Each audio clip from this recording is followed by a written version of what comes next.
Brotherhood of Battle. Hello, in this tutorial we'll be having a look at all the different gameplay types in the game Brotherhood of Battle. For your information, I'll be playing against the coder of the game. I'm the artist of the game, and I've asked him beforehand to let me win all the games so I can show you how it all works. Ha ha ha. This is the first type of game type called Assault, and now you see that glowing orb thingy. Maybe not glowing, but it's shiny right there where my mouse is. Okay, so you'll either have one or two of those. And the purpose of the game is to protect your own energy orb thingies when you attack the enemy's energy orb thingies, okay? So it's as simple as that. All you have to do is kill the enemy's orbs. So what I'm going to do is fast forward in time for you for a second, showing me attacking his orbs, and I'll explain a few things. Okay, here I am at his base, and basically what happens is when you destroy all of the enemy's orbs, all of his units will disappear. The only exception to this is in two games, like 4-player games where you have a teammate, where if your orbs are destroyed, you still get your units to protect your teammate's orb. But apart from that, the priority of this game is to destroy the other team's orb and protect your own to win. Okay, this game type is Captain, and for this example it would just be on the same map, so that doesn't really matter. But basically, most people who are gamers would have heard of this game type in other games, but the basic gist of it is you have a flag and its base, and the enemy has a flag on its base, and the goal is to run over and grab the flag and bring it to your base with your flag in it. So you need to have your flag and another team's flag. So, in a 2-player game, if you bring their flag back to your base with your flag, then you win.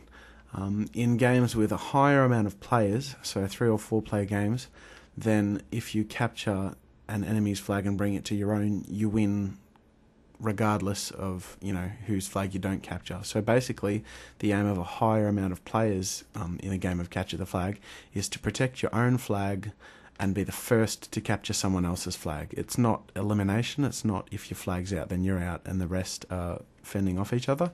It's a matter of being the only one who can capture the flag the quickest. So, in this example, like I said previously, my code is letting me win, so I can just show you what happens.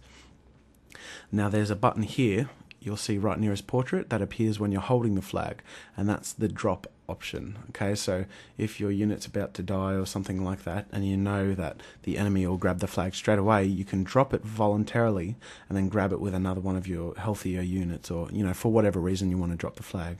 Okay, so that is an option only for the flag bearer. And see that ability with freeze, that's a really useful ability from the mage to use when you're trying to protect the flag bearer or something like that. You've got to try and keep the damage away from the person holding the flag. And if I the flag here, all you do is click on your base and the icon will come up to be able to capture it. Okay, and so then that is how you win a game of Capture the Flag. So that's pretty straightforward. Next is the Brotherhood Battle game type, and this one's pretty cool because you don't get a fortress, unfortunately, so you can't upgrade or research, but it's kind of like chess in that you have your whole Brotherhood, all 5 units, and everyone else in the game has the same amount of units, and it's really even playing ground because it's just a matter of who has the best strategies. So all you have to do is get rid of everyone else's units and be the last one standing. So it's really important that you try and develop your strategies and use the Brotherhood together, like protecting each other and using your units wisely. Now, some things to consider are, first off, the healer will be one of the biggest targets, okay? In every game of Brotherhood Battle, the healer is one of the most valuable players because he's the only chance you have to keep all your units alive. Otherwise, they just pick each other off, So you need to make sure that you protect your healer and kill the enemy's healer to finish him off quickly. The mage is really useful because of his area attacks. So if you can get him in amongst all of the enemy's units and use attacks like Fireball and Shockwave and all that sort of thing, then he's really tough. And another unit that's really useful is the rogue, because in Brotherhood Battle he tends to disappear and no one knows where he is, so you can kind of just like slip in the background and pop in when you're ready to kill someone off with a sneak attack or something like that. So Brotherhood Battle is pretty simple. It's just a turn-based way of picking each other off until the last one standing is you. Now this game type is called Gold Rush, and basically Gold Rush is as simple as reaching a certain amount of gold before the other person. So to earn the most gold, it's always best to have the most mines and to also have researched some gold supporting, abilities and stuff. Apart from that, it's wise to not spend your money.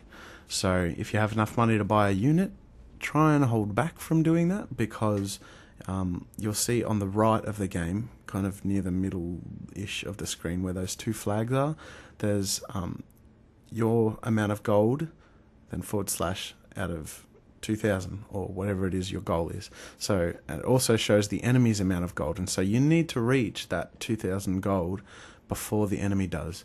Okay, so it's nothing to do with killing really, unless you want to steal the enemy's gold mine, which I completely recommend.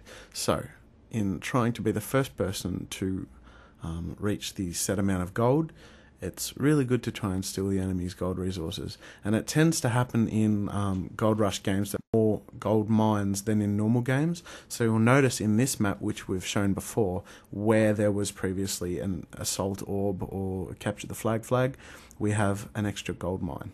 And that's to make it so that you can kind of fight each other over those gold mines. So basically, all you have to do is save your money and win the amount of gold first. Now, the final type of game type we have is called Capture and Hold. And this game is pretty simple, and it involves a big round one, which, there you go, you can see it a bit better now. And the aim of it is to have the most amount of units on the point, which is that one, and to kick the other team off. Okay, so basically, you got to get there as quick as you can and keep everyone off as much as you possibly can.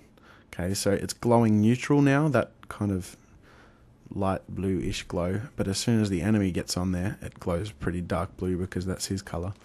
So my goal in my turn is to kick him off and to bring my guys on there. And as soon as I have more units than him on the platform, it glows my team colour.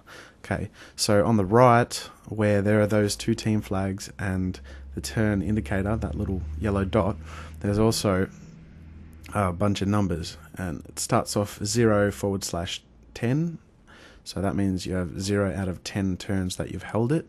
Okay, so to increase it, you need to get 10 turns out of the 10.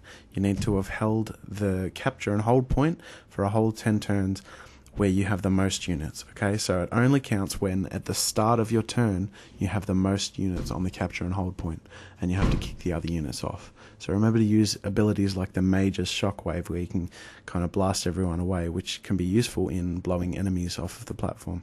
So mages are pretty useful in this sort of game. So yeah, that's basically the gist of capture and hold. And that's a total look of all of the game types in Brotherhood of Battle. Hope it's been of use to you, and for more tutorials, visit brotherhoodofbattle.com.